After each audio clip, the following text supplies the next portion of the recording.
Silence. All right, you fine gentlemen here are going to help us start it off on 1, 2, and 3. I pledge allegiance to the flag of the United States of America and to the republic for which it stands, one nation, under God, indivisible, with liberty and justice for all.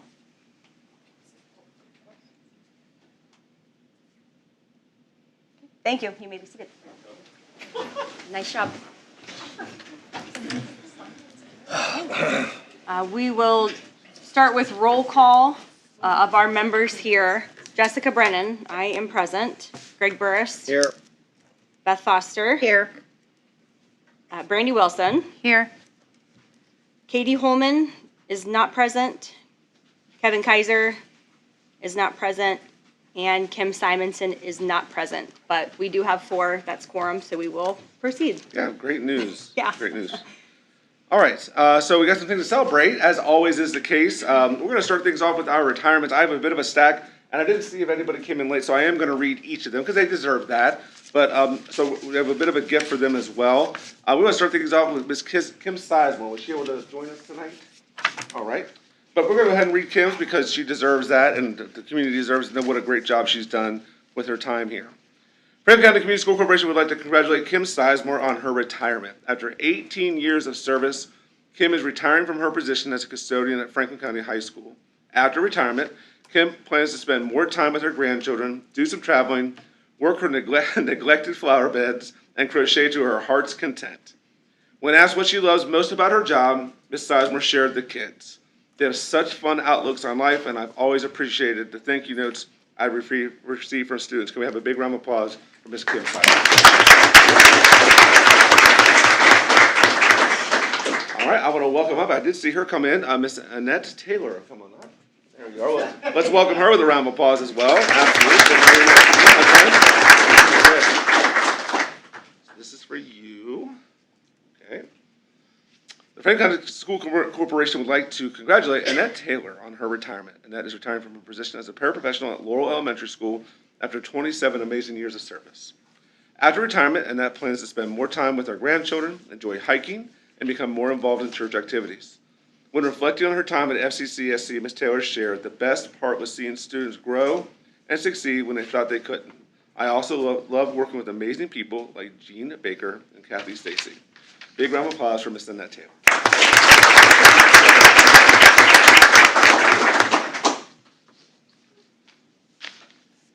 And at the end, we will have them come around and give a group handshake.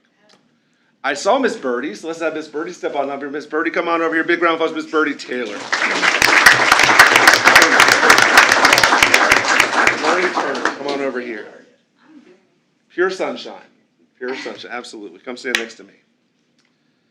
Franklin County Community School Corporation would like to congratulate Ms. Birdie Turner on her retirement. Birdie is retiring from her role as a paraprofessional at Brookville Elementary School after an incredible 39 years of service. That is absolutely incredible. In retirement, she looks forward to enjoying the many blessings life has given her and spending her days surrounded by what matters most. When reflecting on her time at FCCSC, Ms. Turner shared, seeing the children learning every day, the smiles on their faces, and working alongside such wonderful teachers made each day meaningful. There was so much love throughout the school. God blessed me with 39 wonderful years at FCCSC. And I will also add that when I got here, I met Miss Birdie. And she was nothing but welcoming and pure sunshine to me. And I'm so thankful for that. What a great friend you've been to me as well. I really appreciate you. And I have something for you as well. This is for you. Let's give her a big round of applause.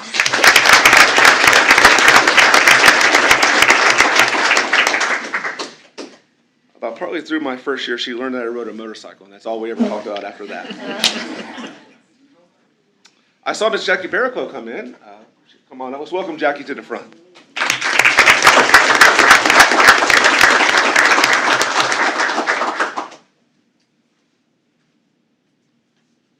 There you go. So many. Absolutely. The Franklin County Community School Corporation would like to congratulate Ms. Jackie Barrico on her retirement. Jackie is retiring from her position as the FACS Department Chair and Internship Supervising Teacher at Franklin County High School. She has dedicated 36 incredible years of service to FCCSC, 18 of which were spent teaching. Thank you for that. After retirement, Jackie plans to join 2 friends and opening the dwelling place. Oh, that sounds interesting. Okay, the rehab home for women seeking a second chance in life. Well, bless you, man. Honestly, it's wonderful. She also plans to help a friend with homeschooling and spend time traveling to visit her 3 sons and their families in Kentucky, Florida, and North Carolina. Since she and her husband Tim have already achieved their goal of visiting all 50 states, that's pretty great. Yeah. They're now looking forward to setting new travel goals for the future. No matter where life takes her, Jackie says she plans to continue sharing the love of Jesus Christ with everyone she meets. Amen to that. When reflecting on her career, Ms. Berklow shared, the best part has been meeting some of the most amazing educators and students in the world. I always tell my interns that if they are blessed enough to find a job they love, they won't ever seem like they're working. That has been true throughout all of my years at FCCSC. It has not been a job, but a place to call home. I have worked with some of the best teachers and administrators throughout the years, many of whom have become lifelong friends. The families and students that I have had the honor of working with have made my job so rewarding. Franklin County will always have a special place in my heart. The wonderful memories made here will be cherished forever. And I want to say thank you as well. Absolutely a great friend. Big round of applause, Ms. Jackie Barrett.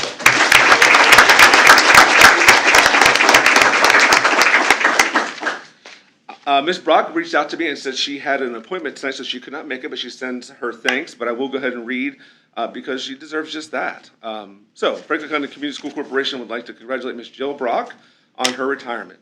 Jill is retiring after 28.5 years of dedicated service to Franklin County Schools. During her career, she taught at Laurel for 7 years, served as a principal at Laurel for 11 years, the principal of Brookville for 10 years, and finished her time with the corporation as a student engagement specialist. Now, Jill is a licensed real estate agent with Weiss Realty, her name was looking, now you know, and absolutely loves it. She continues to stay connected to the school community and recently spoke with the FCHS Achievement School about work ethic, career changes, and helpful do's and don'ts when purchasing a home.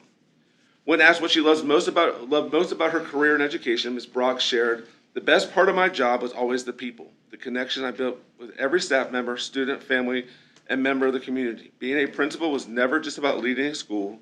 It was about building relationships and creating a place where people felt supported, valued, and connected. Even now, in retirement, one of the most rewarding things is still running into former students, staff, and families, sharing hugs, catching up, and knowing those relationships continue long after leaving the building." How about a big round of applause for Ms. Jill Brown?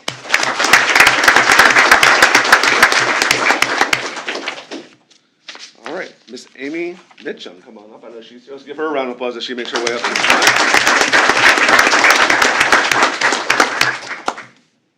Teacher of the Year, absolutely. Anywhere you want to be. There it is. All right. The Franklin County Community School Corporation would like to congratulate Ms. Amy Mitchum on her retirement.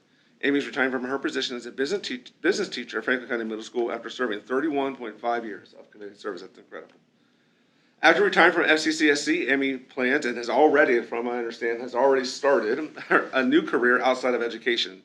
She looks forward to spending more time with her parents, children, and extended family, as well as traveling more and experiencing life to its fullest. You mean middle school wasn't life to its fullest? Some days. Very good. When reflecting on her time at FCCSC, Mrs. Mitchum explained, "The best part of my job with Franklin County Schools isn't just one thing. I learned from 3 great principals, coworkers became great friends, and I have the privilege of working with thousands of students throughout the years. My favorite memories could never be explained on a piece of paper, but hearing from past students who realize the impact of what I taught them brings the greatest joy to my heart. If I made a difference, it makes it all worthwhile." And I have to say, you have absolutely made a difference. Give her a big round of applause.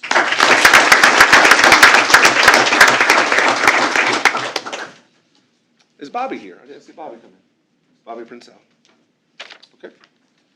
Well, we're going to go ahead and read because she deserves that and then some. Franklin County Community School Corporation would like to congratulate Ms. Bobby Princell on her retirement. Bobby is retiring from her teaching career at Brookville Elementary School after 30 years of service. In her well-earned time ahead, Bobby plans to spend more time with family, travel, garden, read, and enjoy the season of the rest and relaxation. After reflecting on her career, Bobby shared, "The best part of my job was building relationships with students that have lasted throughout the years." And I will tell you, having seen her in the classroom, she is incredible in the classroom. And so she will be very much missed. Let's give Miss Bobby Princell a big round of applause. All right, last but certainly not least, a man that needs no introduction whatsoever. We're going to welcome Mr. Brad Stacy to come on over here.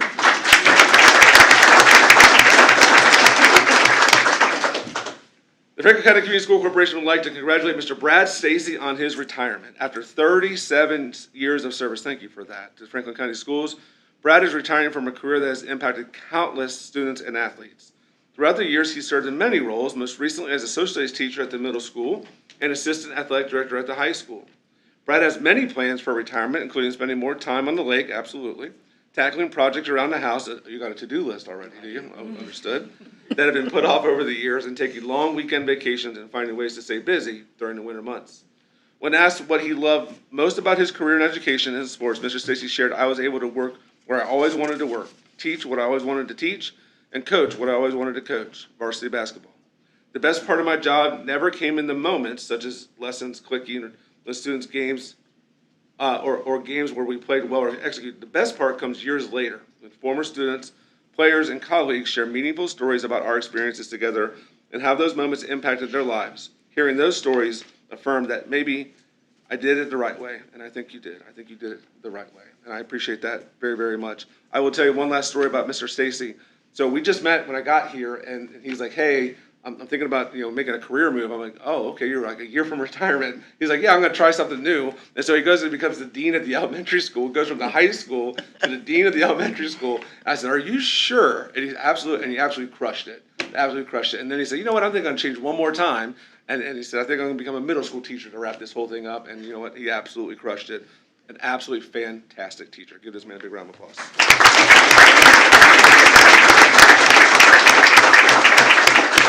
So I want to take just a moment and get everyone a chance to come up, shake a hand if you'd like, and then meet us over at the Wildcat for a group picture, okay? All of our retirees, come on up, shake a hand as you'd like, and then meet us over here at the Wildcat.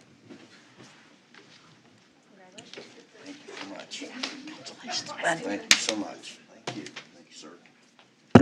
Congratulations. Thank you so much. Congratulations. Thank you so much. I finally get to meet you. Yes. Right there at the Wildcat. Congratulations. Thank you. Thank you. Congratulations. Thank you. Once again. I'll miss you out there, Laurel. Congrats. Enjoy.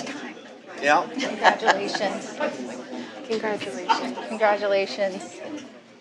Congratulations. All right, team, let's gather together with big smiles.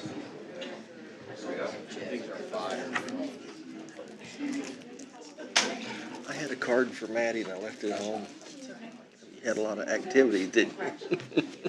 All right, let's give these guys one more big round of applause.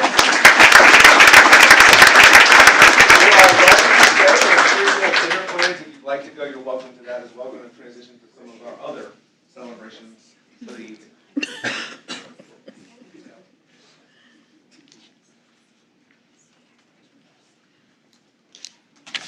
All right.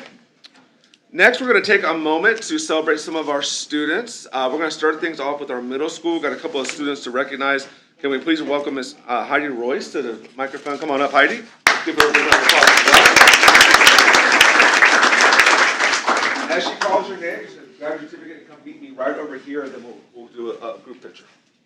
So today we celebrate our outstanding FCMS spring sports participants.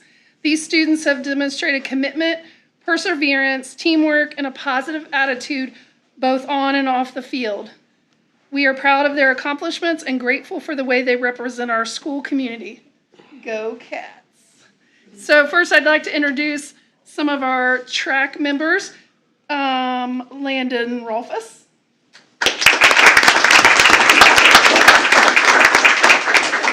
Easton Kaiser.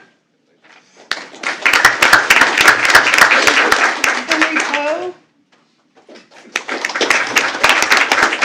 Christian Mavis, excuse me. Connor Burton. Mason Dowd. Logan Lambert.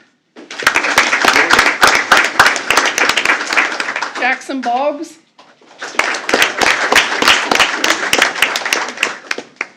Will Allen. Brennan Burns.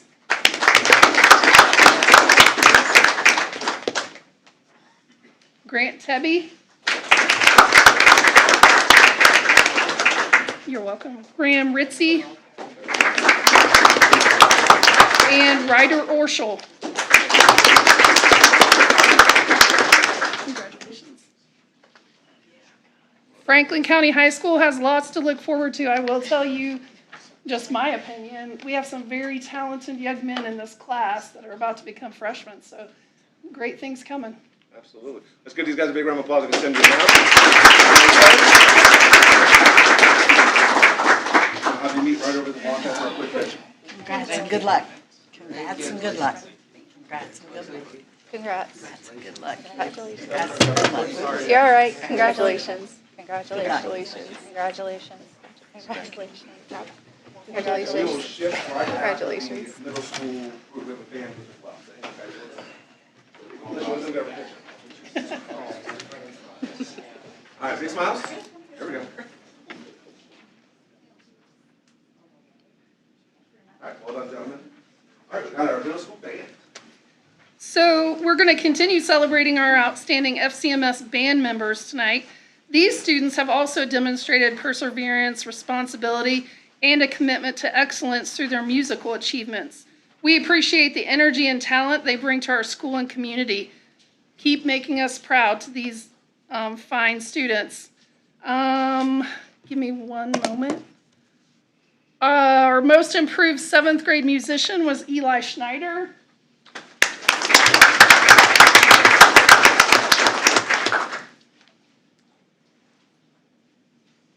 And the Esprit de Corps awards, go to Kristen Ruff and Olivia Ralph.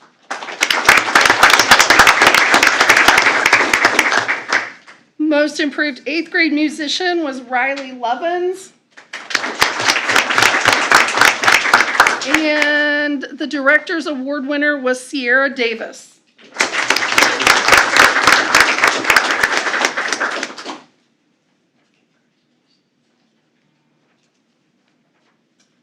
Congratulations to you. And I'm going to send you right on around and shake some hands. Let's give her a big round of applause.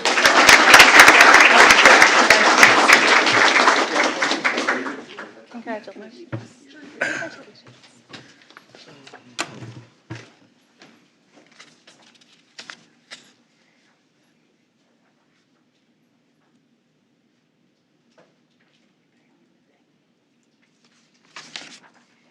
All right, we're going to transition to our high school. If our middle school families would like to take off, it's okay. If not, you're welcome to stay as well.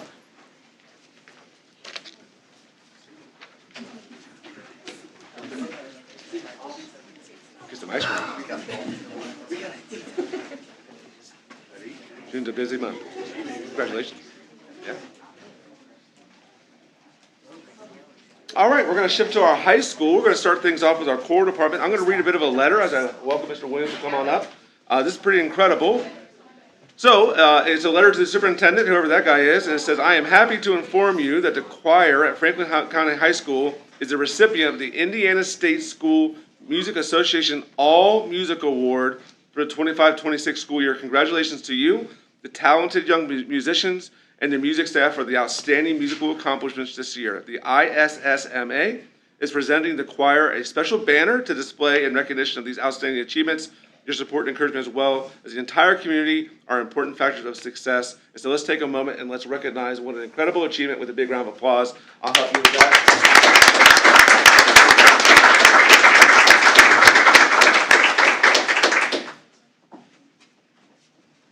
So we did win this award 2 years ago, and we got it again. So this will hang out by the gymnasium, and then the old banner will go down by the music department wing. So. Hold tight 1 second. All right, very good. Let's give these guys a big round of applause. Mr. Cowan and Mr. Williams have some more awards to give out as well, some more individual ones. So we're going to hand things over to them. Let's give Mr. Cowan a big round of applause. And welcome Mr.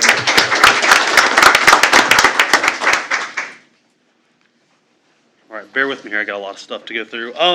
So like Mr. Gehring said, the choir, they got that award. I do have some little more information from Ms. South on this award, so I'm gonna go ahead and read what she had sent me.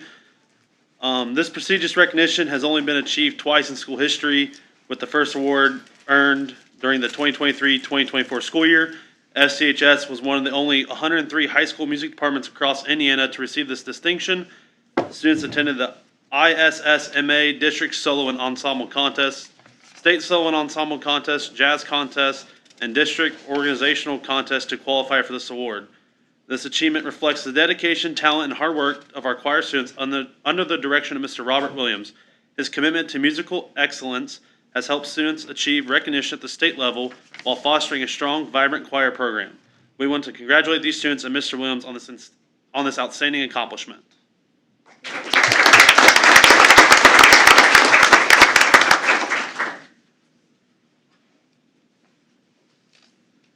So at this time, I would like to invite the choir students to come forward to the podium, receive their certificates, and be recognized by the board. So first is Carly Ball.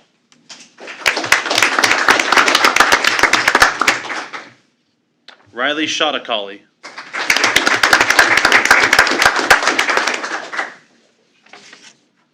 Natalie Flint.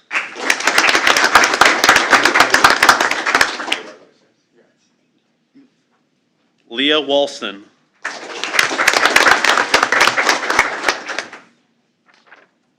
Haley Walston.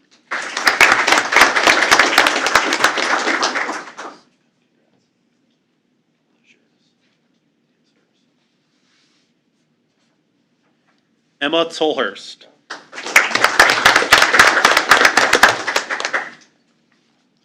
Kylie Young. Emily Pease.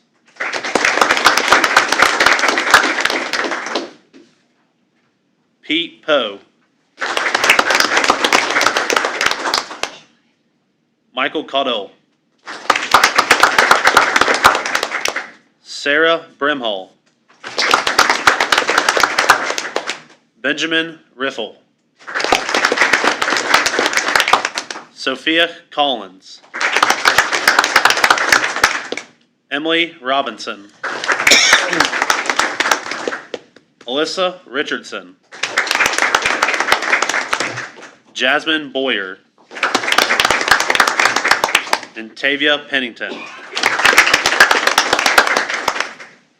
Let's give this group one big round of applause and send you guys to shake some hands. Head over to the law office.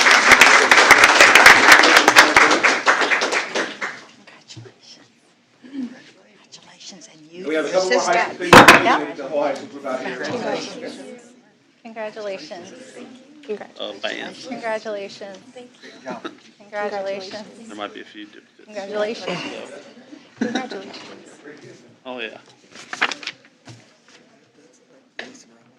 All right, friends, big smile. She told me that she has been under or with oxygen since January. Good job, team. Hang tight for us. Go ahead. We got band. All right, next is band. We are proud to recognize several Franklin County High School band students who were selected to participate in the prestigious Indiana All-Star Marching Band. This honor ensemble performs in the nationally televised Indianapolis 500 Festival Parade, one of the largest parades in the United States, with crowds estimated to over 200,000 spectators along the downtown Indianapolis parade route.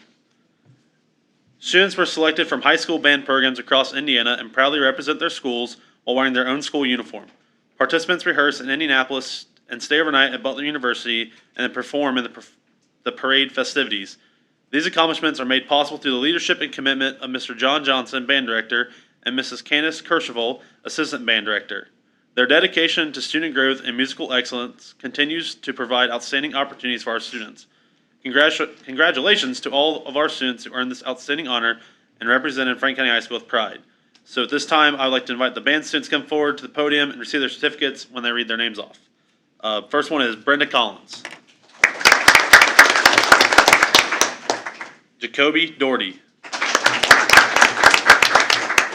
Jackson Gay. Kara Klusman. Liliana Nichols. Emily Pease. Ayla Taylor. And Grayson Willoughby. All right, let's give her a big round of applause.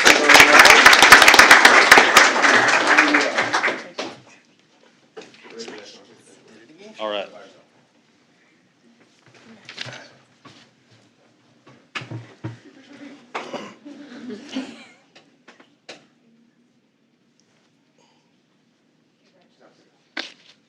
Who we got next? All right, next we got Drama Club. The FCHS Drama Club has had an exceptional year filled with memorable performances and community engagement under the leadership of Mrs. Tamara Craver. Last fall, students presented Ken Ludwig's The Games Afoot, marking the school's first non-musical dramatic production since 2017. This spring, the club successfully staged The Lightning Thief, the Percy Jackson musical, which included participation from Franklin County middle school students and was very well received by audiences. The Drama Club also achieved several firsts this year. For the first time in recent memory, students entered a float in the homecoming parade and earned second place honors. Additionally, this group of student actors traveled to each elementary school and middle school to perform previews of the spring musical, generating excitement and reaching overwhelming positive feedback from younger students. Through 2 fundraising events, Drama Club members raised approximately $1,800 to support their production and activity. The club also continued its tradition of awarding a senior scholarship with applications reviewed by a panel of FCHS faculty members. The year concluded with officer elections and the annual Drama Awards ceremony, celebrating many accomplishments from our student performers. So again, at this time, I'd like to invite our Drama Club students to come forward to the podium and receive their certificates when I read their name off. First one is Riley Shotakali.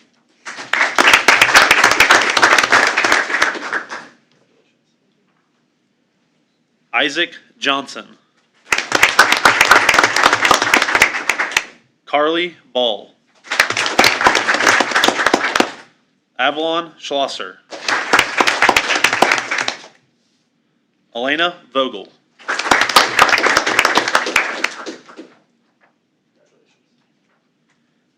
Aiden Eckerly. Sarah Brimhall. Liliana Nichols. And Riviera Godar. Let's give these guys a big round of applause and send them around as well. Well done, well done. Yeah. Congratulations. Congratulations. Congratulations. Congratulations.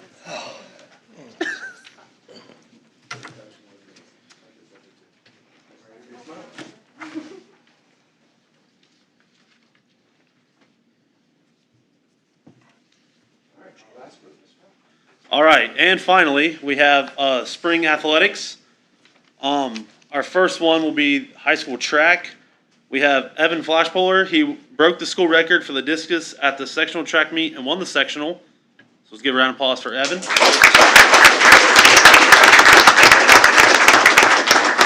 Hold on a second. Let's talk about what was the distance of our school, our new 158. school record. 158 in discus. That's incredible. Absolutely. Give this man a big round of applause. Next is also for track, we have Talon Brewer. Talon is an outstanding leader for the track team and qualified for regionals with the girls 4x1 team.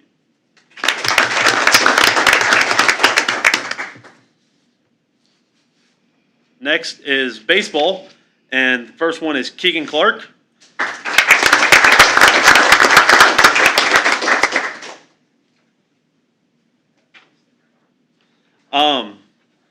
In his first year on the baseball team, Keegan has shown himself to be an unbelievable teammate and is willing to do whatever is necessary to help the team. So a good all-around teammate.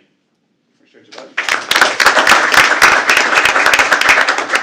Next is Blake Stevenson.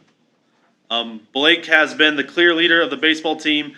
He has led the team on the field with his play, but also has been a key part off the field by making sure everyone is on the same page and mentoring the underclassmen. Next, we go to tennis. Our first one is Serena Silas. Serena was the #1 singles player and a 4-year letter recipient. Next, we have Madeline Wilson. Maddie was the #1 doubles player and a 4-year varsity letter recipient.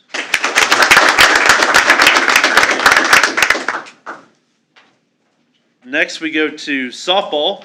Our first one up is Emily Fleur.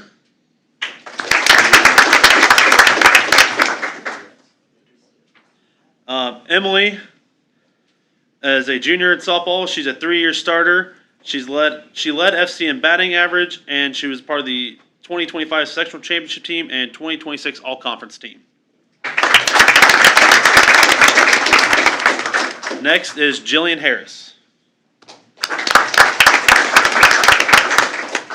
Jillian is a 4-year letter recipient, number 5 all-time in Franklin County for strikeouts, part of the 2025 sectional championship team, 2026 all-conference team, and the team captain.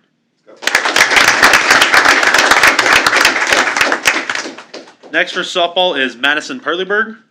Madison was a 4-year varsity starter, the 2025 sectional championship team, 2026 all-conference team, team captain, and tied for 10th all-time in career hits. Next one is golf, and I'm going to brag for a quick second here as I am the coach for the golf team. We had a pretty awesome year. I know Ms. Foster got to watch a lot of it this year. It was a really good time. We went to the regional tournament for the first time in 10 years as a school. That was pretty big. Taking over my first year after Coach Huber retired for getting married. He wasn't going to coach anymore this year, and I was kind of happy about it. And not in a bad way, but like, because I knew we had a lot of talent. And so I was excited to take over the program for this year. So, but like I said, you know, we talked the first time we met was going to be what's our goal this year. And the goal from day one was get out of sectional as a team. And we tied for second place and end up getting third. So we advanced on to the regional tournament, which was huge for us. So first one is Carson Allen. He was a senior golfer, 4-year letter recipient, and regional qualifier this season. Next is Max Foster. He's a sophomore. He was a 2-year letter recipient. He made the EIAC all-conference team and finished second overall at the sectional golf tournament, and he was also a regional qualifier. Next is Brady Foster, senior golfer, 4-year letter recipient, and on the regional qualifier team this season. And last but not least is Unified Track. We have Wyatt Wagers. He was a senior. Wyatt would often inquire about growing the program and his team, and he has shown interest in giving back to the program after graduation. He was a 4-year varsity letter recipient, and it showed versatility across the events he's willing to compete in. That's it. All right, let's give these guys a big round of applause. Send them around. Join them at log effort. I'll do it. Congratulations. Congratulations, buddy. Congratulations. Congratulations. Congratulations. Congratulations.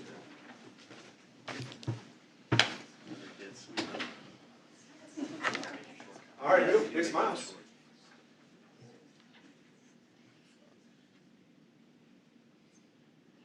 All right, you guys are welcome to stay or welcome to go up to you, or we shift over to Jag. See you guys.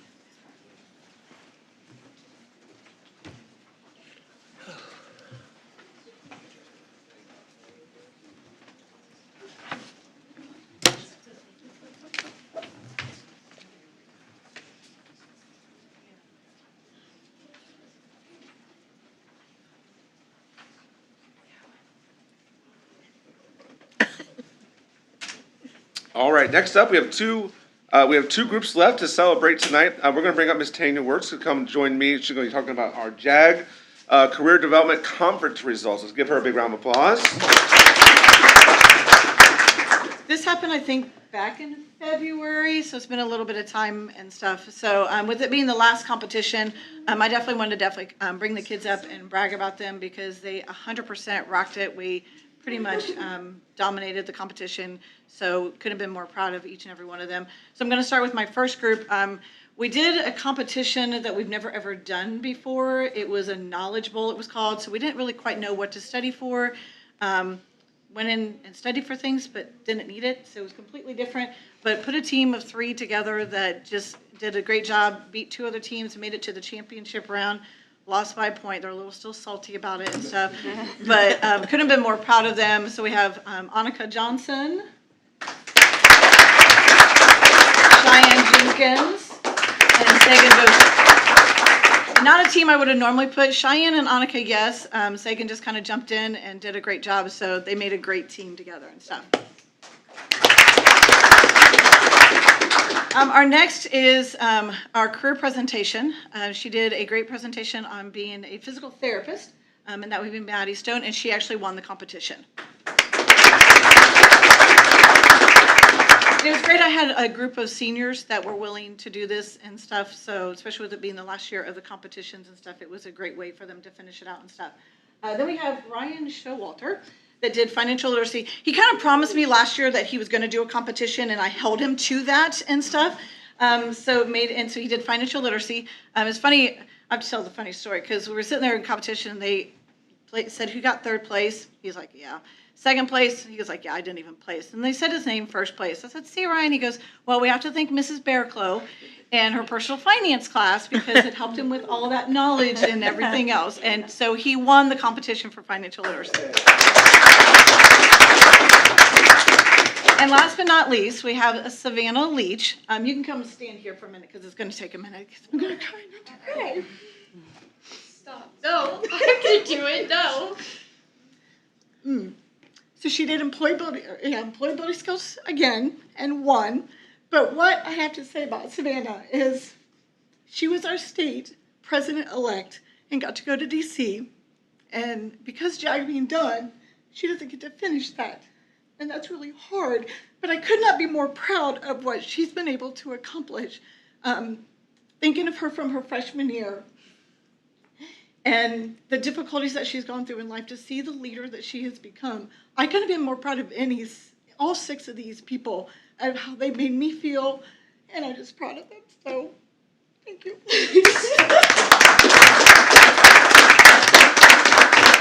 I don't know. It wasn't you. No, he's just here for. He's just here for moral support. Before I send them around, I want to take just one moment. Talk about you for a minute. Oh. Yeah, that's more important. You're more important, but I know she's also important. So when I got here, I learned of a program because I was walking the halls of the high school, and here was this ray of sunshine in the classroom doing whatever in the world she was doing. And because I couldn't help myself, I pop in and I introduced myself. And from that moment, I feel like we became lifelong friends. Kindred spirits about so many things, and we just started comparing story after story. Then she started to tell me about this program that she was running, this incredible thing. And I've had an opportunity to see for 2 years the impact it's had. I had a chance to go to the class and speak to the students, and I can tell in the way they interact with her, the way they feel about her. At the state level, funding changed, right? And we did not anticipate that change, nor are we too happy about it. But sometimes life throws things at you, and you have to adjust, right? And so there's typically other plans, and his plans are typically better than our plans. But this wasn't the plan. And so what I did know is that we had a gem of an person that I was not going to let go. And so she trusted me for a bit of time to say, "Trust, it's coming. Trust, it's coming. There's going to be a plan." And so sure enough, we were able to do just that. And I will tell you that we are better because you're with us. And I'm so thankful for that. You're an incredible friend to every one of these students and every student at the high school. You make a difference every single day. We are blessed to have you. And so I'm so glad that you were able to stay in her new role, which is exciting and scary at the same time. 100%. Yes, she's working with our counseling department, taking on some new challenges, but I couldn't think of a better fit, honestly. She's going to do one more bell of JAG as she finishes out the senior group to make sure that they get what they need, and then she's on with this new role, and she's not going anywhere, and I made sure of that. So we're just so thankful for her. Let's give Miss Tanya a big round of applause. I'm going to send you guys on around. Big smiles as you make your way towards the picture. And one thing I forgot to say about Savannah is she also had the opportunity to be on the election team for national. Congratulations. Savannah, I'm so proud of you. Congratulations. Congratulations. She has kind of a big. Congratulations. Congratulations. Congratulations. Congratulations. Congratulations. Make a pretty big impact. Thank you. Oh, thank you. Thank you. That's what it's all about. Congratulations. Congratulations.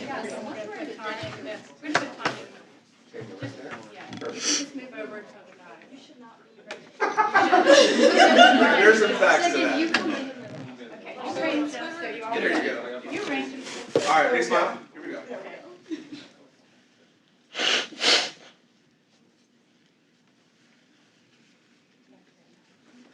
All right, you guys are all welcome to stay, but also it's okay to head towards dinner if you'd like to, or some ice cream, or whatever that looks like.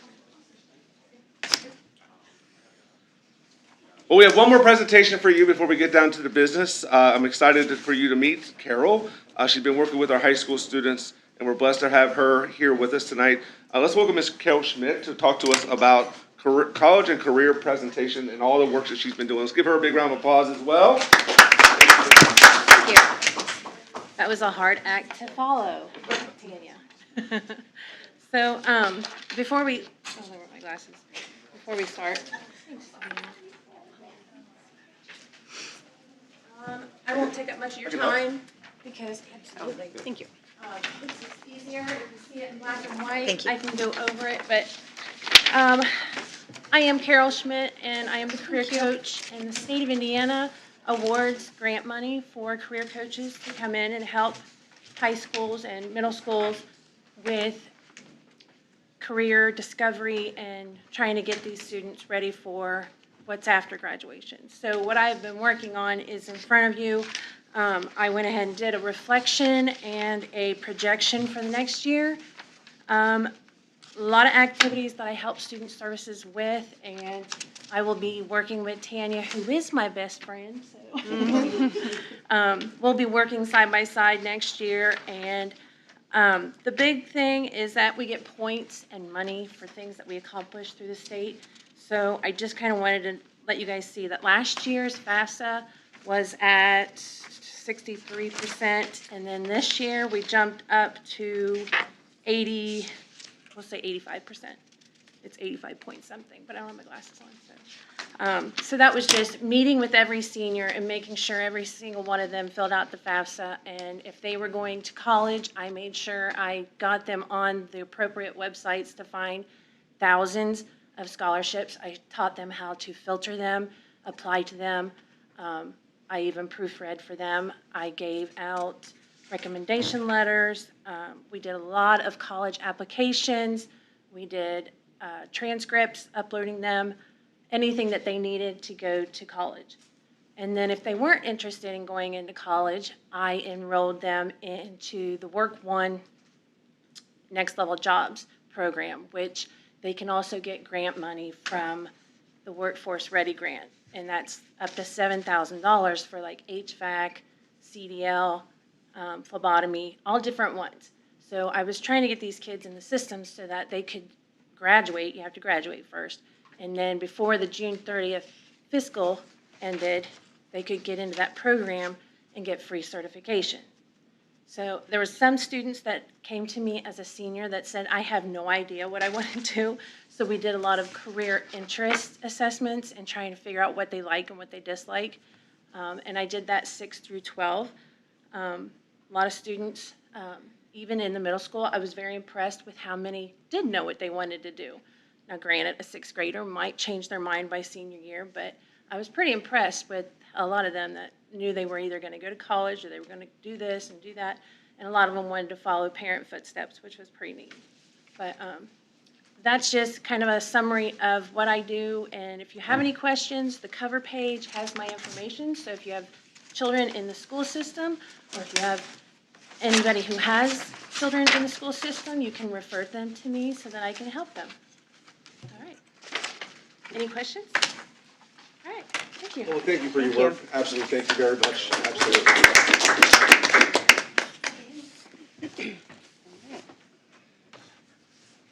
I think that is all of our celebrations. Yes, ma'am. Okay. Excellent. So we'll move on to item number 5, our statements from the public and employees. We do have one signed up. We have Chad Gutzweiler. There he is. Just hide my pole. The poll, I was the whole time like, is he here? Yeah. He put his name down and left. Yeah. I hear you. Thanks a lot. So in order to address the board, individuals must sign in prior to the start of the meeting. Individuals who have signed up are given 3 minutes to speak. A maximum of 5 individuals may address the board regarding the same topic, issue, concern. Individuals are asked to avoid repetition and shall not be permitted to use names of individual employees or students. So we will set a 3-minute timer. All's good. Good to go. And the floor is yours. Thank you. First off, good evening and welcome. Thank you for allowing me to have the opportunity to speak tonight. A few weeks ago, I sent an email to all of you and to administration on the future of high school graduation and the planning, and I wanted to respectfully bring these concerns before the board and administration for consideration. First off, I understand that it's impossible to avoid every scheduling conflict with neighboring school districts. However, when possible, greater coordination and consideration of surrounding districts could help prevent situations where families, staff members, and community members are forced to make difficult choices between important milestones. Graduation is a special event, not just for the students, but for many people who support them.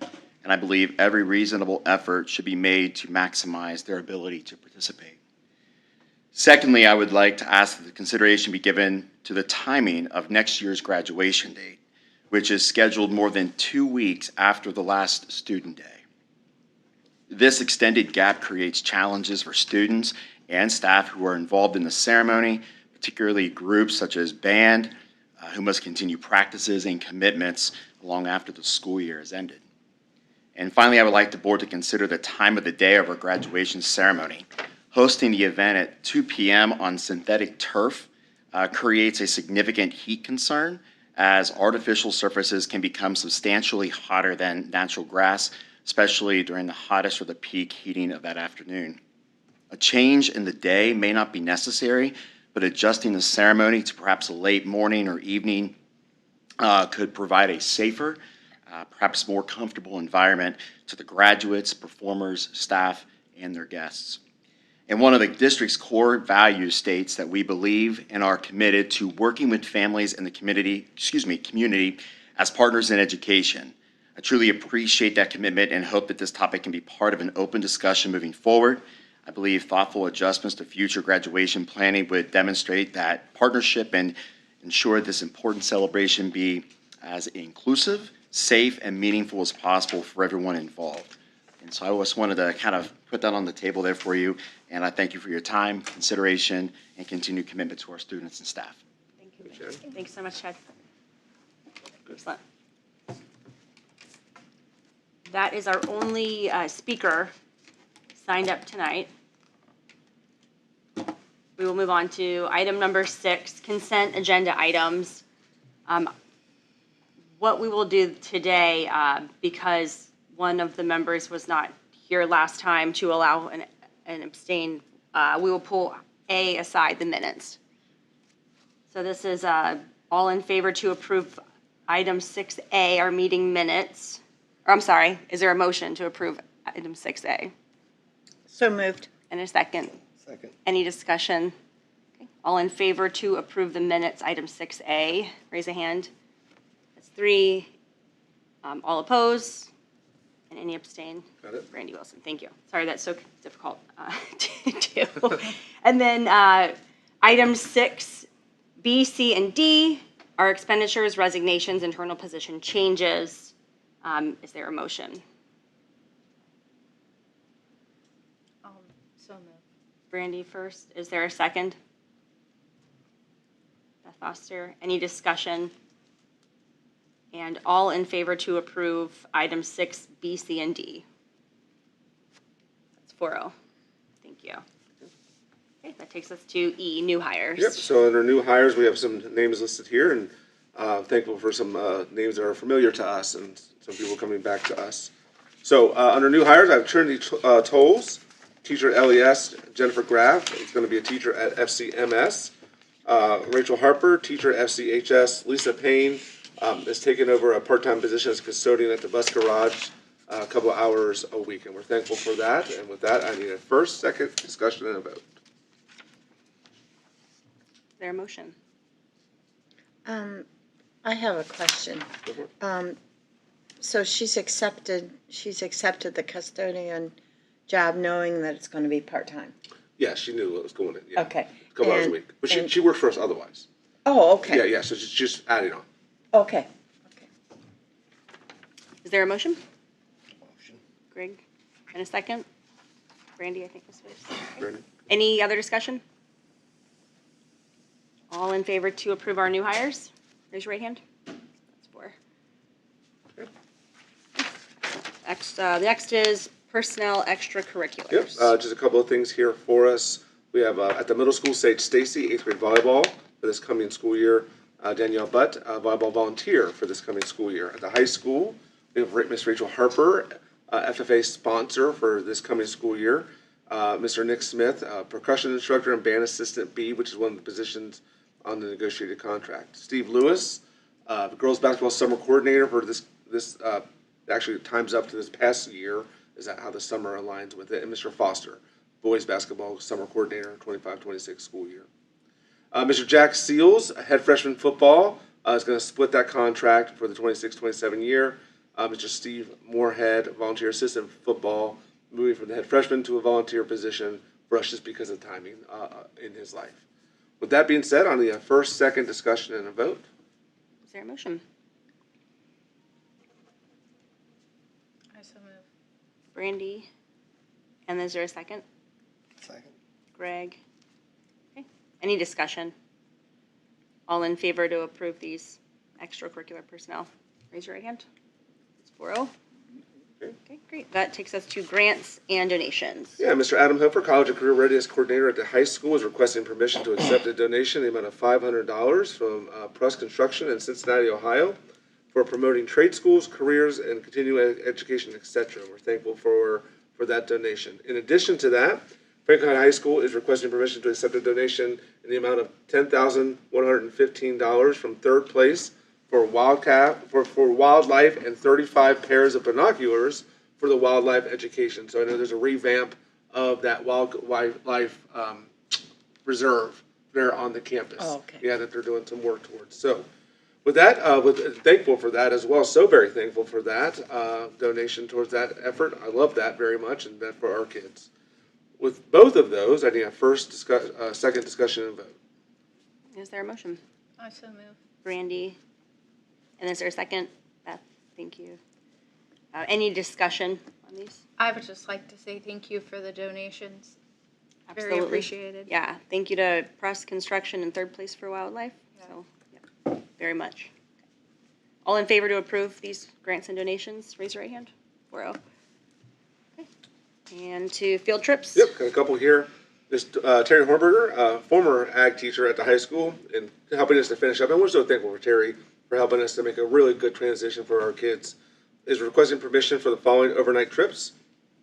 2026 Indiana FFA State Convention, June 15th through 18th. 2026 Chapter Officer Retreat, June 8th through 10th. Obviously, one step behind us there. And 2026 Little Hands on the Farm, Indiana State Fair, August 7th. Dustin Riley, Athletic Director, requesting permission for the boys varsity golf team to attend the regional tournament, which they did, and we're thankful for him and all of the coaches putting that together, but it does require board action here, even if it's behind the effect. So, with both of those, I will need a first, second discussion and a vote. Is there a motion? I so move. Brandy? And is there a second? Beth? Any discussion? Okay. All in favor to approve these field trips, raise your right hand. 4-0. Okay. The corporation financial report, the education fund balance as of May 31st, 2026 was $5,446,020.65. A year ago, this balance was $6,803,524.69. The operations fund balance as of May 31st, 2026 was a negative $834,630.59. A year ago, this balance was $2,793,816.93. I want to pause there just for a second. We did receive our property tax installment. It just came on June 3rd, so it didn't quite meet the deadline for the end of the month, but we have since received that deposit. And as you can see, a year ago, we had already received it, so the balances are a little off just due to timing.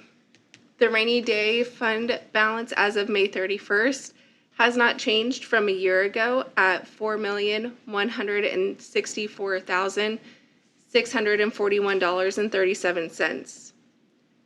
The investment interest earned year to date as of May 31st, 2026 was $194,410.70. A year ago, this balance was $183,504.35. Excellent, and this is discussion only. Any discussion or questions for Kendra? Okay. Okay, I'll moving leave it along. Cafeteria fund balance as of May 31st was a negative $9,243.02. A year ago, this balance was $114,221.99. Again, I just want to pause for a second. We were waiting on 2 months of reimbursements, which we have received, which were over $200,000. So as of right now, currently, that is well into the positive. It was just all due to timing. The latchkey fund balance as of May 31st, 2026 was $4,111.20. A year ago, this balance was $16,163.78. And again, I just want to make a quick note that we have received a lot of end of year contributions to student accounts on that fund. So it does look a little bit different, again, due to timing. Excellent. Thank you, Kendra. That takes us to item number 8, old business, which we have none. Item number 9 is new business. Yeah, got a and I'll couple hand it items to you. here. Yep. I'll just drive us through here. So the first one is our 2026 student handbook changes at the elementary, middle school, and high school level. Really, the only substantial change is us mirroring the state language around cell phone policy. And so we know that the state came down and said, essentially, they redefined instructional environment. They redefined when students can and cannot have their cell phones out. And so it's going to be a bit of a change for our high school students. All truth, our high school students do a fantastic job of managing this now. They really do. I've been very impressed with them, having seen other places that don't manage it so well. But I do understand the state's thought and what they're doing. One of the things that I'm working on now, just so that the community knows, is I understand and can be empathetic how important it is to talk to your student during the day, particularly at the high school level. There are all kinds of things that have to be exchanged. So at a base level, worst case scenario, we're going to make sure our parents know how to email their students back and forth, which they can already do. But we're also working on some software that's out there and what's affordable, what we can manage to help our parents be able to connect with their students. Because I do understand how important that is. I have 5 kiddos. I have now this coming year 2 high school students, and there's a lot of information exchange. Not of it just in crisis, but like just throughout the day around schedules and all the things. And then of course. I've had the unfortunate experience of having been a part of 3 SWATI events at a high school, middle school, elementary level, and the look on parents' faces when they don't know that their babies are okay leads me toward making sure that we can communicate when we need to. So more to come on that, but definitely in front of mind for me, already pursuing some options. But that's the big change for the handbook. Otherwise, pretty much settled. I have a question Yes, about ma'am. that. Is it, do all the schools do the same thing with their cell phones? I know middle school maybe has them put them in their lockers, can't take them out. And does that happen everywhere? So the elementary is not supposed to have them at all, except for some very special Okay. circumstances. Middle school are expected to have them put away. The high school are expected not to access them at all. Okay. Thank you. Yeah, for sure. Okay. With that, I will need a first, second discussion and vote for the handbooks. Is there a motion? I so move. Randy, and is there a second? Beth? Any other discussion? I have one question. So I know at the high school level, they can email outside of the corporation, like they can email the parent, but at the middle school level, they cannot. That's correct. So do you anticipate that to change at the middle school level or remain the same? Just I 'cause anticipate of to remain the safety same reasons? because that is what we're used to. Okay. So I don't anticipate being a significant change there, but Toby and I are in big discussions about what's possible there. In our current state, it isn't as easy as just opening up to parents because middle Right. school can email anyone at that point. It isn't just per contact. One of the softwares I'm seeking, if we can get everything together, is that we can isolate down to certain contacts. I don't love the idea of middle school students receiving emails from outside folks when I have no, other than our standard web filter. We have that, but like other than that, I don't have a lot of control who comes in or who they're communicating out with. So I don't anticipate a change in that area, but there may be a part of this other software that I'm looking at that's possible. But that's where we are right now. Okay. I do have one comment. Sure. Middle school always forgets something. They do. Shoes As the and outdoor shoes. whatever, and Sure. so how will that student get a hold of parents to bring? In our current state, Ms. Royce could talk us through about a student coming to the office, calling home and saying, oh gosh, I forgot. That's our current state. Ms. Royce, would that pretty much quick? That's correct. How often a day does that happen? It really doesn't happen as often as you would think. Oh, okay. It's kind of exciting, really, for Yeah. the responsibility piece. Or they just forget to call. Yeah. Well, sometimes there's some issues at the end of the day, and typically if a student comes down and asks, I'll say, can we reach mom and dad by phone, and I'll call and let them talk on mine. Okay. Or, we'll let them, we don't have a phone in the office available for them, but, we usually let them call. Or, we'll dial and hand them the receiver, so. Okay, thank you. Thanks for being here. Thanks for sticking around. Okay. With that, oh, go ahead. Any other discussion? I don't think so. Okay. Just a vote. Okay, so, is there a motion, or no, Yeah. all in favor, sorry, Yeah. lost my spot. All in favor for item 9A, raise your right hand. 4-0. All right, B is academic handbook changes, not giant significant changes here, just clarification of any language along the way. But we do like to bring it to the board. It is in your packet as well if you want to take a look. But with that, no big changes there. First, second, discussion and a vote. Is there a motion? I so move. Brandy, and is there a second? Greg, any discussion? Okay. All in favor, item 9B, the academic handbook changes, raise your right hand. That's 4-0. Item C is our support staff handbook. These are for our classified staff members in particular, and just kind of clarify some of our expectations here. Kendra, I'm thinking not giant changes, just clarification on a couple things. Yeah. Anything that comes to mind? Really just some clarification, more language around bereavement leave, Yes. or like PTO. Just honestly, we're just cleaning up the language a little bit from where we had seen over the past year that maybe there was language could have been changed to be a little bit more clear. Nothing major, no day changes, anything like that. Just more around verbiage. One of the things our team does as every odd scenario shows up, and they do show up, is we say that these words consistently between myself, Kendra, and Shannon is, do we have a rule? If we don't have a rule, what have we always done? And if we've always done it, why don't we have a rule? And so we kind of clarify things that way because repeatable and defendable is what matters the most to us. There are always special circumstances. We are people, we understand. But things like this help us to kind of point back to an anchor. So thankful for the work that Kendra and Shannon have done around this in particular. With that, first, second, discussion, and a vote. Okay. Is there a motion? I so move. Brandy, and is there a second?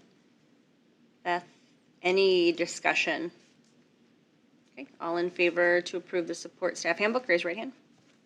It's 4-0. Okay, All right, item D has been a conversation piece for a bit of time, and that is the purchase of .547 acres of land located on Wildcat Lane and State Route 101 for $75,000. Just for the community to be aware of, this is that triangular piece right there by the gas station at the end of Wildcat Lane at 101.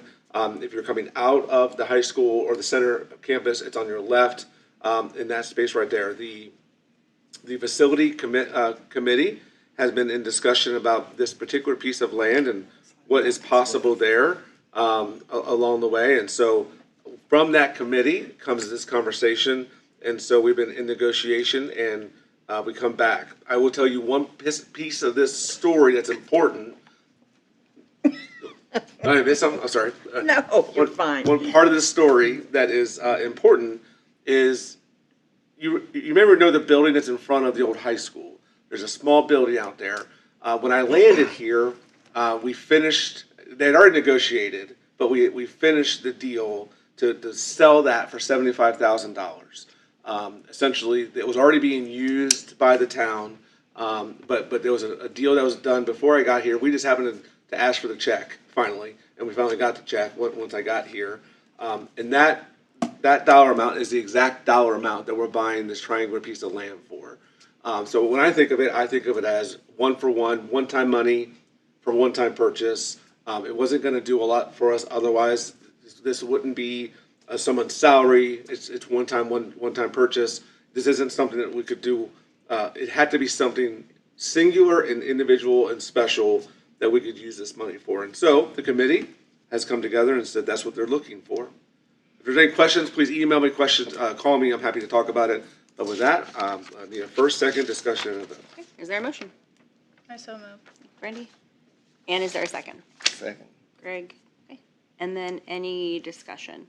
Yes, I just don't feel that this is a good time right now to spend $75,000 on a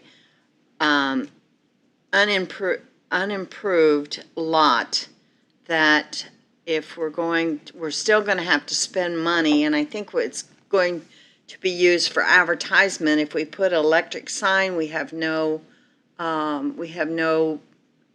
electric. If we put just a sign, you're talking about putting a sign there, the cost of that. So I disagree with this at this time. I think it could be used more wise than what we want to do with it right now.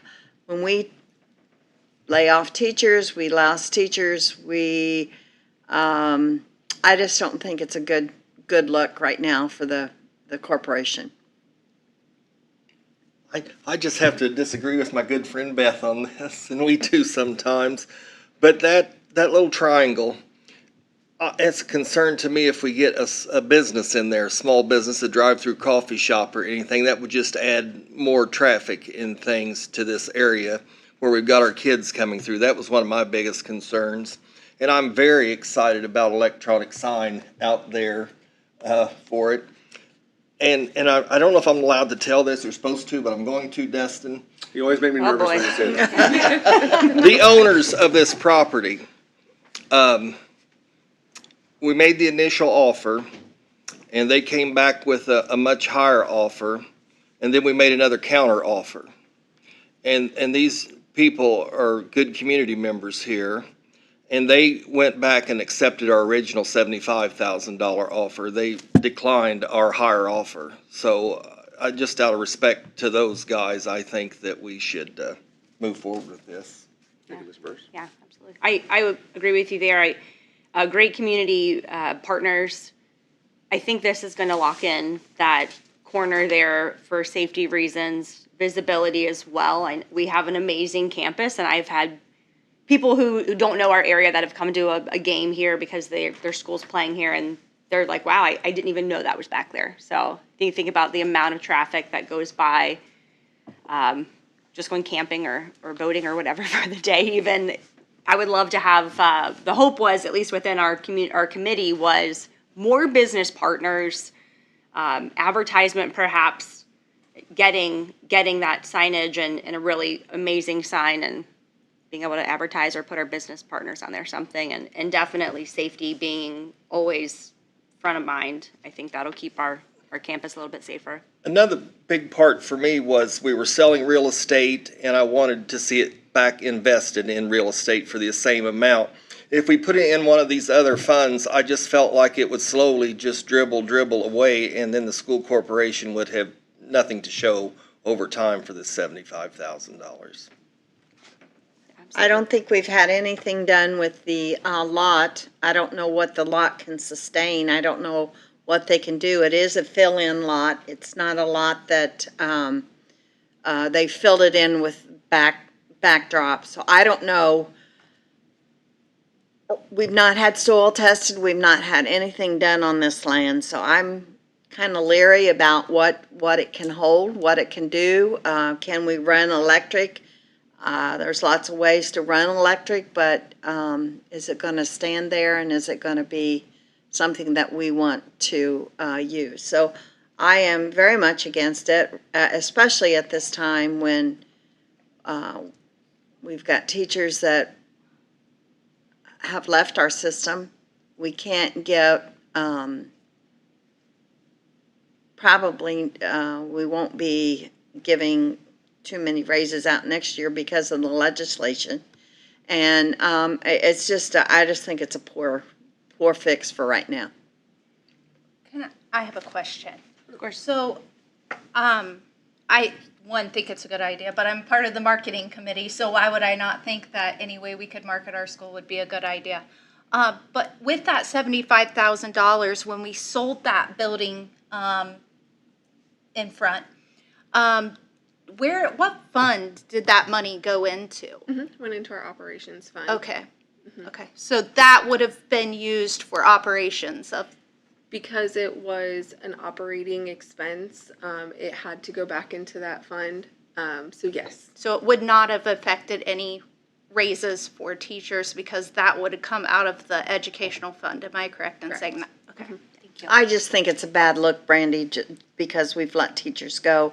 Teachers have left our community. I know it can't be used for that, but it can be used for electricity, things like that. So I just think, like I said, Just a thought, Jessica. I wonder if we should table this until the next meeting when the full board is here. Well, we already have a motion on the table. we can delete that motion. Well, at this point, we have a motion on the table, unless there's any other discussion. So just by standard alone, you have a first and a second, but it can be removed, certainly, if the board voted to take that down or just to hold off on the vote. That is possible. It just takes action to do so. Sure. Well, I mean, I don't, and I'm completely all for having all voices heard, of course.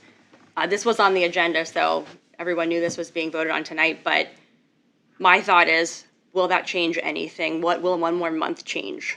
I don't know that that'll change any ideas. This has been talked about pretty much, and I think the initial 75,000 turning that old building that was not being used for our purposes, at least, into usable, I thought was the ideal. But what I'm trying to say is to get that where we want it, it's going to cost us more money. Well, I think we're going to Correct. look with partner. I think we're going to look at partnering with Well, people you know, in the we community. we can't keep asking the community for everything, you know? I And don't. we've asked. Just look at our football field, scoreboard over there. I mean, we've asked for sponsors. We've asked for sponsors for the softball. Not that we shouldn't, and not that the community doesn't want to do that, but we can't keep asking and asking and asking. So I know, being a business owner, you have people walk in the front door and all they say is, "How much can you give me? What can you help out with?" And it's hard times for business people right now too. I think the businesses enjoy being a part of our school district, though, and I agree with that. obviously, I think I agree with we that. appreciate all of their help. I don't see, in my opinion, at least, a reason to delay. That I even if we lock in, secure that land, and we are at a standstill at that point, it still serves the purpose of securing that corner, so that our campus is more safe. At least that at that point is a win in my. And in I my don't head. think we would ever, it's an investment, land is, you don't typically lose money on land. No. And speaking from experience, my parents just live like 2 houses down from that land, and I know what my parents just paid for their land when they built their house, and then there was a lot in between that their neighbors and them split. So I do feel like it is a good investment because they are giving us a good deal on that piece of land. Has the zoning been contacted? Can we do what we want to do? So the next step after our vote tonight is to do just those things. Right. But I have no reason to believe that we won't be able to do what we need to do. Yeah, to I think clarify, it's- I think this is a formality for the board itself to move forward with those steps Exactly. before we can do any of those tests or anything. If any of those things were to fall through, so does the contract. I think it's zoned, I'm not gonna say, because I can't remember. Yeah, if any of that were to fall through, this is just a formality. We're not signing on the dotted line necessarily tonight, not until all those tests are done. Is that going to purchase? It is up to the board. I don't want to misinterpret the word Okay. formality. It is up to you. Right. If you guys said no, then we would not. But it is the next step for sure. There Yeah. are more steps to happen before we are finalized for sure. Right. But this is the next step. And just Correct. to give a little bit of clarity, because I'm in the committee, although this isn't, my idea is the committee's idea, the conversation you're hearing is exactly the conversation that was happening in that room around marketing, safety of the front corner, controlling your entrance, and ultimately the one-for-one trade made it okay in my, I can sleep at night knowing that, ultimately we can trade it that way, and think of it that way. But I do understand the concern, I do. But whenever you're ready, I think. Yeah. Okay, well, we do have a motion on the table. I think we put it to the vote, so all in favor to approve the land contract purchase at Wildcat Lane and State Route 101, raise your right hand. All opposed? So 3-1. Motion passes. Thank you for All right, that. item E. So a bit of a long recommendation here. Food Service Management Company. Dustin Gary, Superintendent, is requesting approval to enter into a Food Service Management Company FSMC contract with Chartwell's K-12 for the 26-27 school year, contingent upon final contract review and approval by the Indiana Department of Education and legal counsel, if applicable. It should be noted that I did receive one protest from one of the companies that did bid. Their claim was over-responsiveness, as in almost, to make it very simple, too much information.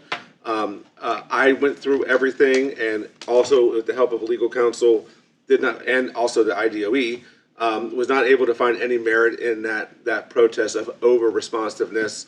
I felt like everything checked out just the way it needed to. But I did want to make the board aware there was that, and I actually sent that to you. You have copies of that protest as well as my response to that. But that, essentially the step is it comes to the superintendent decides, is there any merit to this protest? If not, then ultimately we go with the way the scoring landed. So we've had a lot of conversations about this, and I'm happy to continue that, but why don't we get through our first and second, and then any discussion at that point. So, I'll take it away. Absolutely. Is there a motion?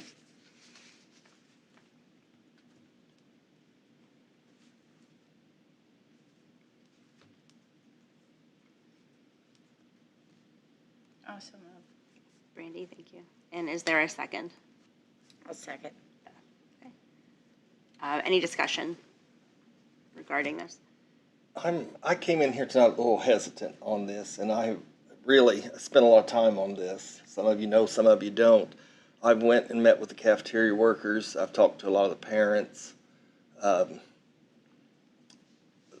cafeteria workers tells me they've not had a lot of communication with them. And they tell me that the jobs have been posted already for Chartwells before we've even voted on the contract. Okay. Also seems a little odd. A lot of the parents tell me that they don't mind. And I know we're doing this so we can maintain free lunches. A lot of the parents tell me they don't mind paying for lunches, especially in the Brookville and Mount Carmel area. And my ladies out at Laurel tell me that it really wouldn't affect them anyway because most of their lunches would be free anyhow. And it's very important to me as a farmer and as a parent that our kids are absolutely getting what they need and the best that we can provide for them. I've spent a lot of time researching reviews of Chartwells, and like I said, I'm just a little hesitant on this, and I'm sure knowing you, Dustin, you will stay right on top of things. I kind of wish when you and Kendra and Courtney had went out to Fayette County that one of the board members, so we could have experienced it ourselves. Okay. That's just, I'm a little hesitant here, Sure. but Well, I do want to respond to a couple things that you said, and again, I don't know that I can quench all the thirst, but I would do my best. My priority here is that our kids get to eat. That's my number one priority. I've been clear about that from day one, and I have significant concerns about the sustainability of our CEP program. And I understand that there may be some that are like, it's okay with us, but if I have an option to make sure our kids eat, that's what's okay with me, and I'm going to work towards that every single time. And as we made a change in leadership in our meal program here, what came to light was the sprint that was happening amongst our cafeteria staff just to try and stay above water. They have been absolutely sprinting as a team to make sure that we stay above water, cutting hours, working incredibly difficult at high levels just to sustain our finances. because they also want our kids to be able to eat. So when I went to these teams and I said, okay, you guys are the bidders, I said to them, number one priority, we got to be able to sustain CEP for 3 years. Otherwise, why am I doing this? Second priority was that all of our members, every single staff member, had a job when this thing turned over. No question about it. Every single person. And I met with our cafeteria staff twice in this room to go through all of this with them at great lengths. And so the timing of Chartwell's putting things out or not putting things out doesn't change anything about those two priorities and the absolute commitment that I've been given that all of our staff that want to stay, and from what I don't know of anybody who doesn't, that they will have a job with either better compensation, better hours, and or better benefits as a part of this transition. So I don't look for our people to lose. I look for our people to win. So my priority number one is kids eat. My priority number two is the servant leadership. Our people are taken care of. And so all 5 of the bidders came back and said, here's what this looks like. Chartwell's was a part of that scoring process, and they did come out on top in that process. Yes, we've had a meal that they provided. It's one meal of many that they provide every single day, but we did just to get a sense of what this thing looks like. And the thing I can tell you, one of the most impactful things around the thought of bringing in a third party was I met with the superintendent, who's a good friend over there at Fayette County. I know we're not supposed to be friends with these guys, but I like him very much. He's a good guy. Yeah. And Jeremy said to me, essentially, he says, I'll never work anywhere again without a third party, in particular. And it kind of opened my eyes, like, what are we missing, right? Like, what are we missing here? And so I will tell you that we have walked this path all the way out. And the kind of final straw for me around got to do it, Courtney came back. Courtney Halloran is incredible, right? She came back and said, yes, I'll jump in, help you finish the year. And what an expert in the field. I mean, no question. If anyone has a doubt about her expertise in this area, we can have a side conversation because she led this corporation in this area.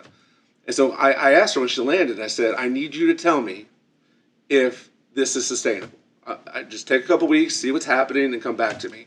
It wasn't a week later where she sat down with me and said, you can't keep this going. In fact, you're going to be in trouble. Your finances are going to be in trouble. And she was able to map that out with Kendra and I around, like, if we don't make a change, we're in trouble.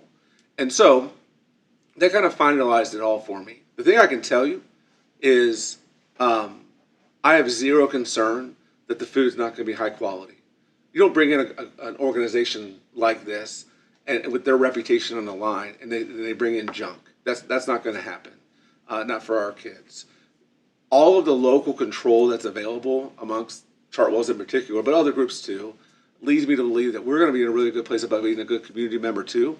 But I have to go back to my top 2 priorities, and they are my top 2 priorities.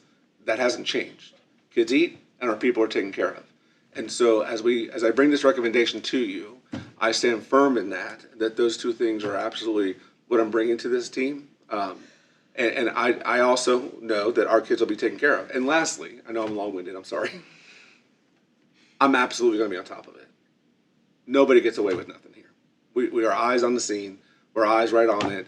We don't do something first, like brand new, and not keep a really close eye on how this is going. This will be no exception. Now, where will our summer feeding program fall? Same thing. Nothing changes. They're going to do it. Okay. Yeah. I do. There's things about it I like and reviews I like. I like the fact that they're going to take care of the banquets. Yeah.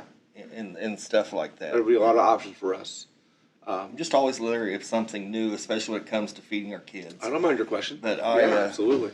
I trust you. I appreciate and that. If you say yes, and I know you'll be on top of it. We will. And I'm glad we're just 1 year at a time.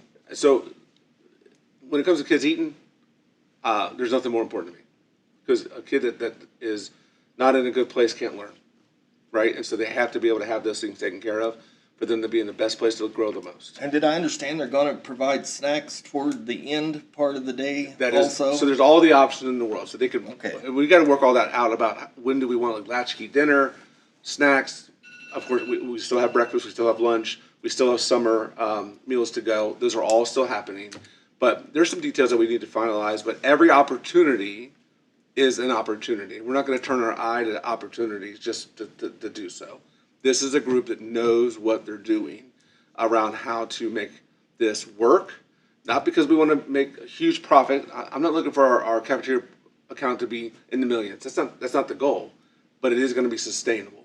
And that has been an absolute commitment that I've had from them. And I kind of read their contract. Did it say 29,000 a year administrative fee to them, or? And I didn't memorize that number perfectly. I went over so much. Sure. It's kind of fuzzy now. Sure. But So when in our scoring, there was a different criteria for each element. One of which was cost, right? And there were others that cost less, but they had other categories that mattered too. And so we didn't go with the cheapest because I don't think that's the best move either, right? That's not the move always, but it was very powerful in the scoring. But holistically, they were the one that came out on top. and then so will Courtney stay on as our team, or will she be their team? That's a great question. So what's going to happen next? I was waiting for this to get finalized. Is that we're going to create essentially a posting around the position of who's going to be our liaison between us, the state, and them, because we have to have one. Now, we're in the works of a couple things happening with that, so I'm going to be keeping the board in the loop, but I'm on pause mode on purpose because I need to get this done so I can define what that job is. Then we can have that job. In the meantime, Courtney's carrying us through because she loves this place. All right. And one thing, Greg, I just wanted to mention, when Dustin and I did do our visit to Fayette County, one impactful thing for me was they were talking about how they do student surveys, especially around like the high school level. And they were trying new things. They were asking the kids what they liked, what they wanted to try. And I thought that was really neat, that, you know, we're not just out here on rotation of food after food, but they're really trying to incorporate what's the new thing. What they were trying those dirty sodas, I think, is what the thing was that week or that month. So I, you know, speaking as like a local community member, it is important that the kids have a say, and I think that was really neat for me to see that they felt the importance of that. And we even talked to them about our Wildcat Bowls, right? Like that's a big thing. A lot of kids really like those. And our spice cake. Our spice cake, bringing that back, you know, things that are that are like near and dear to our hearts, right? I remember eating that as a student here. So it was really neat that they send out the surveys to the kids and try and incorporate as much as they can. And I want to just clarify, by they, these bidders, right? These 5 organizations came in and said, hey, yes, we do this kind of work, right? None of the 5 would just leave us standing, right? And so the thought that we were opening our eyes to in Fayette County was just the fact that there is this other world that we're not doing right now around a third party. It wasn't just Chartwell's, but like just this concept of like, what are we missing here? And so that's what opened up the bidding, right? And then the bidders came in and said, we offer this and we offer that. And of course, it's not easy scoring, right? Because a lot of them are very comparable, surveys being one area, or the willingness to have the spice cake. They did site visits with us. They went to all of our sites. All of them went with us. It was mandatory as a part of the bidding process. And along the way, they chatted about all those things. So just this whole different world that Franklin County hadn't really ever explored. I'm actually really excited about what's going to be in store for our kids. That's the most important thing to me, is that what's in store for our kids. But I will absolutely keep my finger on the pulse, eye on the prize, and they will not get an inch away from me. I'll stop in for lunch at Laura once in a while. Absolutely. Try it out myself. I'm sure. That'd be really great. I do have one question, and I don't know if we've gotten into this. I saw that we had some outstanding lunch bills, and which we always do every year. Do we try to collect that? What do we do? So we try and collect that as much as possible, but that is, at the end of the year, it is somewhere if some of our graduating families, Right. They will actually donate that money back, and so we try and cover some negative ones that Right. of students who aren't returning. But that's a conversation every year. We do try and gather that. Yes. We are no longer sending anyone to collections Right. along those natures. But we around Christmas time, we always get some great donations for those students, and we Yes. very much appreciate that. But we try and collect as much as we can from So- families. What's Chartwell's? Do you know what do they do with? So we will actually. So we will actually remain control of the finances. Okay. So that is one thing that, with bringing in a third party, we they will essentially be a contractor for us, at lack of better terms. I don't know if Yeah, I'm speaking that's good. correctly. So we will continue to submit reimbursements to the state. We will get those reimbursements, and then we'll pay the third party based on their invoice of what they send us. So we will still manage the finances and collect those dollars as best we can. Okay, thank you. All right. Any other discussion? After the vote, I want to take just a moment pause. That's okay. Sure. All right. Okay. So we have a first and second. Any or all in favor of approving the recommendation for Chartwells as the food service management company? Raise your right hand. That's 4-0. I want to introduce two people that are with us right here. I didn't want to make it awkward, not showing how things were going to go, but we have Kelly and Nick who are from Chartwells to say hello. If you want to come up and just say hello to the board and introduce yourself and maybe give us a brief introduction about the company. Yeah, well, I'm Kelly Deal. I'm the regional sales director for Chartwells. I've been with them for 15 years, and so I get where you guys are coming from. I've seen it before. We've got 48 accounts. Well, now it's 50 with you guys. The other one I messed up too. Here in Indiana. So we really take this as a family. I've grown with this company here. I was in operations. I was a food service director and kind of moved up with them. And so we are really excited about feeding your kids and taking care of your people. Yes, I know there might be postings out there for those positions. We were just trying to get ahead of it if we did get approved so that tomorrow when we meet with the employees, we can have a smooth, meeting with them and be able to transition them over to us like in an efficient way because July 1st is the first day of the contract technically, right?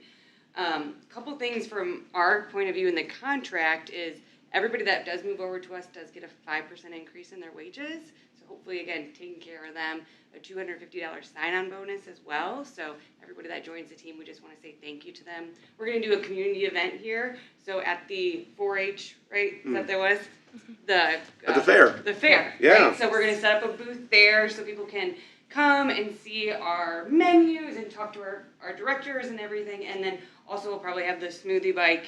I'm committing to that right now. But the smoothie bike there so the kids can ride on it, make their own smoothies. Again, just trying to, bridge this gap of, we're Chartwells and, Franklin County Schools. So, again, we're very excited. This is Nick. He's the area director. And how long have you been with Chartwells? It'll be 10 years in August. And I was a chef for a long time in fine dining and, it was a grind and decided that I wanted my kids to know what I looked like when I was, raising them. And I got into contract food service management and never would I have thought 10 years later that I'd be in this role today. It's a terrific company to work for, and they saw something in me that I didn't see myself, and it carries throughout the entire state, and we take a lot of pride in what we do. And we're excited to partner with you, for the coming school year. And again, you guys don't lose control, right? Look, you're still in control of that. We are just here to help enhance the program, enhance the food, get more kids to eat, right? Like that's our purpose here is how many kids can we have eat breakfast, lunch? Is there the snack program? Is there a dinner program? How do we incorporate that? Is there innovation that we can do, surveys and all the fun things that come along with feeding kids that sometimes as a self-op school you don't get to do because your food service director has so much on her plate and doesn't have the support backing it. So yeah, we're just very excited. Any questions for these two? Whole milk? It's possible. I'm a dairy farmer, and we just got whole milk approved back in the schools. So I want to see whole and chocolate and strawberry and get these kids drinking milk again. Absolutely, and that's something that we will. All of this is, of course, what we serve the pleasure of Franklin County. So, and I was not trying to be tough on you. Just feeding these kids is one of my top priorities too. Yeah, for sure. And we get it, like again, your community, the people that work for you or live here, and we want to make sure that we take care of them and do the best by you and your kids. Well, you're going to get a lot of special employees because I met with some of ours out at one of the schools in my district, And those ladies said, you know, Greg, we know who needs the extra serving. And so when everybody's finished, we make sure that the kids' needs are met if they need more because maybe they're not getting it at home. So you're getting a lot of good folks. It's not just a job. That's the nice thing about these school districts kind of out in the country. You know, it is a family, right? Like it's just not a job to them. They really truly do care about what they do, and it's awesome to see.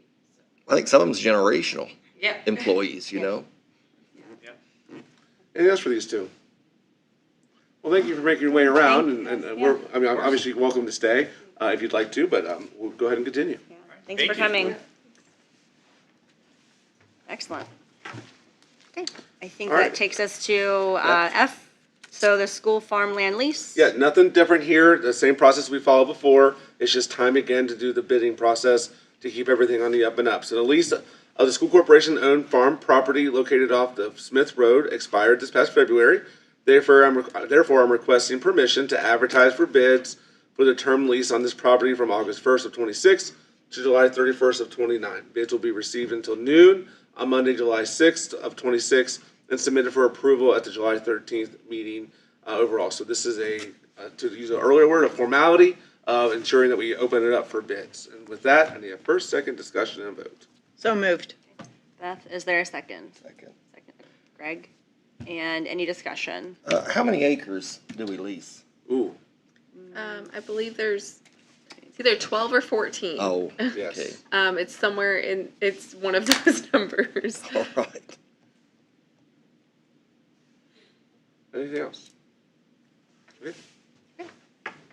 All in favor to approve the item F, school farm lease bidding, raise your right hand.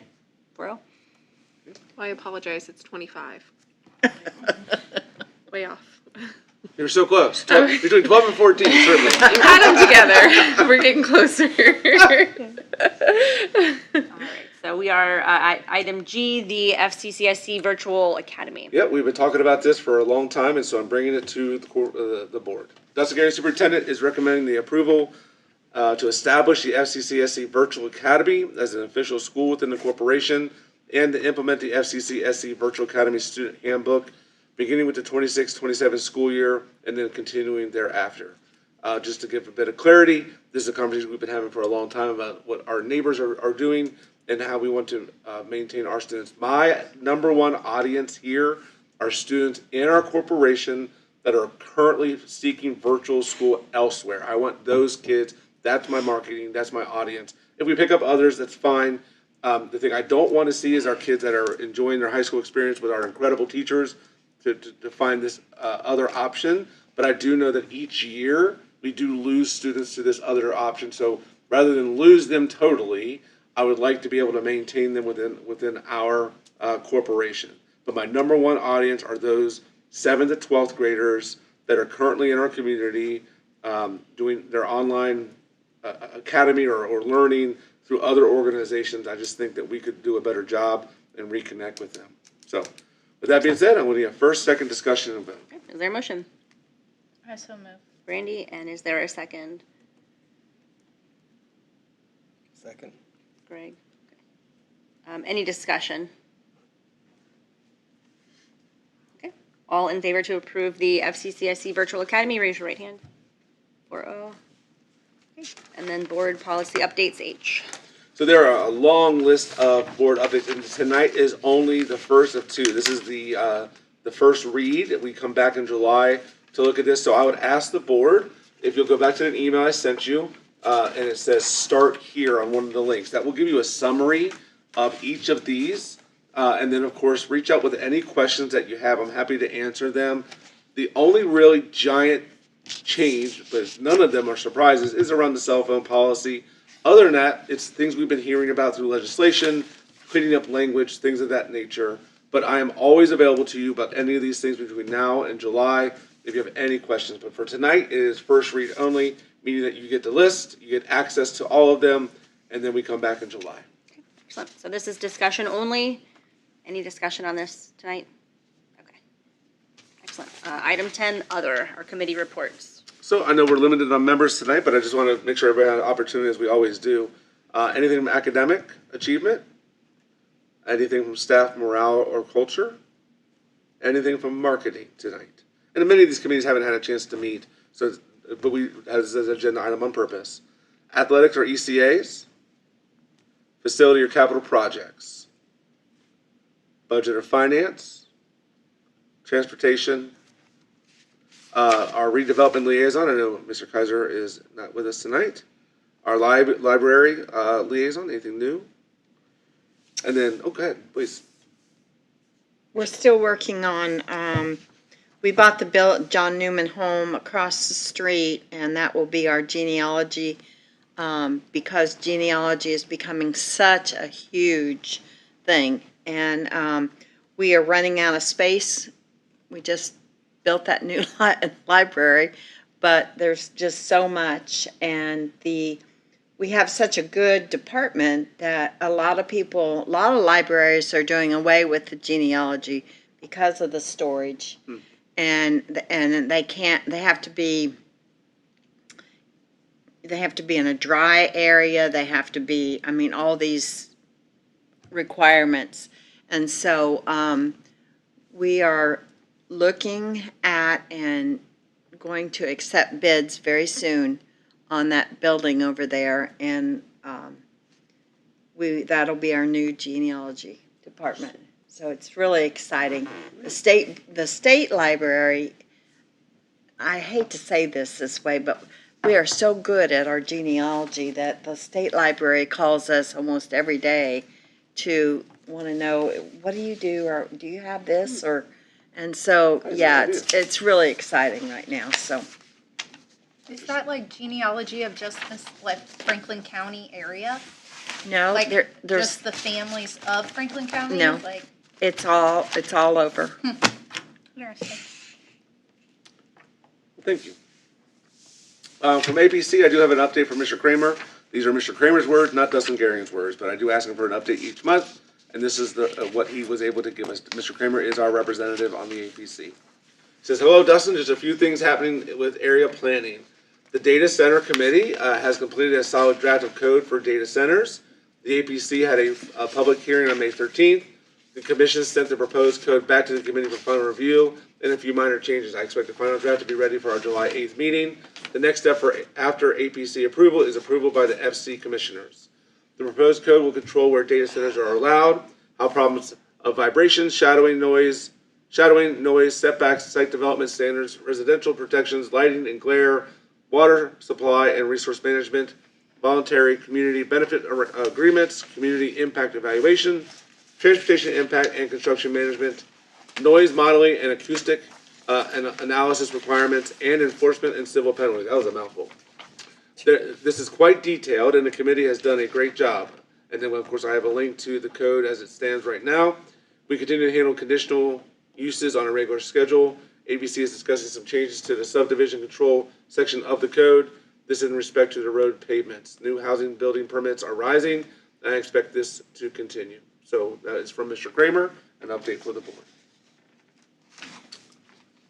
All right. Any other? Very good. And that was just discussion only, so that takes us to item 11, superintendent's I will be report. very, very brief because I know it's been a night, and thank you for being here. First off, thank you to our graduation team. They did an incredible job. What a beautiful graduation, honestly. Even with the weather, I mean, just the way they do it, it's just incredible. They do a great, great job. So thankful for the work that they do in that area. It takes a lot, man. They start planning way early. Thank you to our Summer Meals to Go team. They're feeding our community once again. We're so thankful for them and showing up every single day and taking care of our kiddos and our families. Last and not least, I'm sure there's other things as well, but I know we're trying to be respectful of time. I do have a letter to read. It'll be very brief, but it is in regards to the requests from the last meeting. So these are my words, and I'm going to read this for the community and anyone else, and you also have a copy. Dear community members, first and foremost, I would like to thank the recent visitors who attended and spoke during our board meeting regarding homeschool students participating in extracurricular activities. We appreciate the respectful dialogue, thoughtful perspective, and passion shown for students and families within our community. I know that the board values community engagement and welcomes opportunities to hear from stakeholders on important topics affecting our schools and students. While individual board members may each have their own rationale and perspectives regarding the issue, At this time, there's been no request by any members of the board to change to the current, any changes to the current policy for the upcoming school year. However, families interested in accessing our programming while maintaining flexibility may wish to explore and participate in our FCCSC 7-12 Virtual Academy, which you just heard about. Students who enroll in the Virtual Academy are eligible to participate fully in in-school activities in accordance with the IHSAA and corporation requirements. Families interested in this option should first complete registration with FCCSC. After they do their registration and it's complete, they can then email me directly regarding interest in participating in the Virtual Academy. The FCCSC Virtual Academy begins in the fall of 26. We sincerely appreciate the continued partnership and engagement of our community as we work together to support the students of Franklin County. And that is it for me. Okay. Item 12, legislative updates. I know Mr. Kaiser is not here. I don't know if there's anything anyone has to add. 13, future agenda requests. Sounds like there are none. Then item number 14, recognition and acknowledgements. I think there are none. Okay. So that takes us to our adjournment. Our next regular school board meeting, 6 p.m. on Monday, July 13th at the Franklin County Administration Building here.